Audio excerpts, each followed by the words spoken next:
Principal, Monsieur le député de Lévis. Alors, Monsieur le Président, ce matin, je prends bonne note du manque de transparence du gouvernement encore une fois. Le président du Conseil du Trésor savait déjà que le tableau de bord sur l'état de santé des ressources informationnelles n'était pas fiable. Je lui en parle régulièrement depuis octobre 2012. Le 31 janvier dernier, devant la CAP, c'est le DPI qui nous l'a dit, il ne faut pas se fier à ce tableau de bord. Une mise à jour des données devait être faite pour le 31 mars, disait l'équipe du ministre. En avril, on m'avisait par écrit que les données seraient mises à jour pour le 31 mai et que celles des ministères de Santé et de l'Éducation viendraient plus tard. Je suis convaincu que tous les gestionnaires de projets informatiques du gouvernement sont gênés de ce qu'ils ont lu dans les journaux ce matin sur cette mauvaise gestion du tableau de bord qui est censé combattre le cynisme. Monsieur le Président, voilà pourquoi je demande au président du Conseil du Trésor de nous donner l'heure juste. Pourquoi ne veulent-ils pas faire la lumière sur les 500 projets informatiques qui coûtent plus de 3 milliards de dollars? Monsieur le Président du Conseil du Trésor. Je remercie mon collègue pour sa question, Monsieur le Président, qui est importante, celle de la transparence. Nous targuons, Monsieur le Président, d'instaurer des nouvelles règles de transparence, évidemment, par rapport à l'ensemble des données qui sont détenues tant par les ministères, les différents organismes, et s'assurer que les Québécois ont leur juste. C'est vrai en matière informatique, mais c'est vrai dans tous les contrats qui peuvent se retrouver, qui peuvent se donner dans la fonction publique.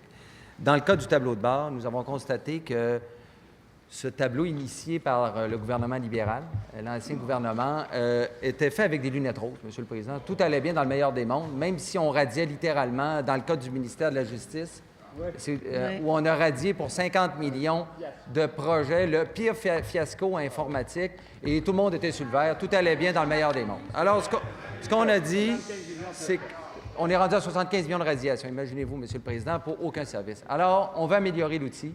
Dans les prochains jours, nous aurons un outil avec des informations beaucoup plus précises pour faire en sorte que les citoyens aient leur juste sur la situation des projets informatiques de l'ensemble de la fonction publique, Monsieur le Président. Voilà.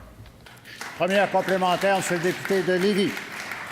Monsieur le Président, en plus du manque de transparence du tableau de bord dont je viens de parler, l'expertise dans la gestion des projets informatiques au gouvernement est en train de devenir aussi déficiente que celle au ministère des Transports. Ce matin, le vérificateur général, dans son chapitre 3, nous apprend que le projet informatique de la CARA ne livre pas du tout la marchandise. Pour exemple, pour traiter une demande, on est passé de 46 jours en 2009 à 117 jours. Monsieur le Président, 150 000 dossiers sur 1,4 million contiendraient des déficiences. À quand, pour le Conseil du Trésor, une équipe responsable et imputable? Monsieur le Président du Conseil du Trésor. C'est déjà fait, Monsieur le Président. Ce projet initié par le gouvernement libéral est, selon moi, un mauvais projet qui n'a pas été suivi, malheureusement. On ne suivait pas nos projets, puis ça a eu une conséquence, Monsieur le Président. On a investi 110 millions qui ont terminé avec un système qui est traité 90 % manuellement par les employés de la CARA. J'ai été mis devant ce fait et j'ai été très transparent. D'ailleurs, le député pourra constater que lors de l'étude des crédits, le nouveau président de la CARA a fait part de ces données qui sont dans le rapport du vérificateur, mais qui ont été rendues publiques lors de l'étude des crédits. J'ai dit au président de la CARA que nous devions maintenant revoir ses façons de faire. Et si on est pour investir dans l'informatique, c'est pour améliorer l'efficience. Et c'est ce que je souhaite. On est pris avec le bilan libéral, Monsieur le Président, malheureusement. Et de la... Deuxième complémentaire, Monsieur le député de Lévis.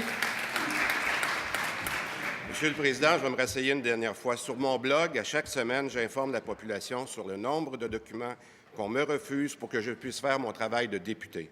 Avec les délais qui continuent de s'accumuler, le manque de transparence dans le tableau de bord, avec les rapports incablants du vérificateur, Monsieur le Président, je redemande au président du Conseil, c'est pour quand une gestion responsable et imputable des 3 milliards de contrats en informatique? Monsieur le Président du Conseil du Trésor. Nous avons mis les contrats informatiques comme une priorité. Effectivement, il y a eu quelques égarements où le problème n'est pas simplement que le gouvernement libéral ne donnait pas leur juste quant aux projets qui étaient exécutés dans différents ministères, Monsieur le Président, c'est que dans les fonds, on ne les suivait pas, dans certains cas, et ça amenait à des scénarios les pires, soit celui que je parlais tantôt de la radiation, de plus de 70 millions en pure perte. Aucun service pour 70 millions d'investissements, tout simplement parce que le gouvernement libéral refusait de suivre ces projets. Nous instaurons des nouvelles pratiques actuellement pour faire en sorte que nous ayons la bonne information comme citoyen, comme élu, mais qu'en même temps, En terminant. au niveau administratif, que ces projets soient suivis à pas et mieux planifiés dans l'ensemble de la fonction publique.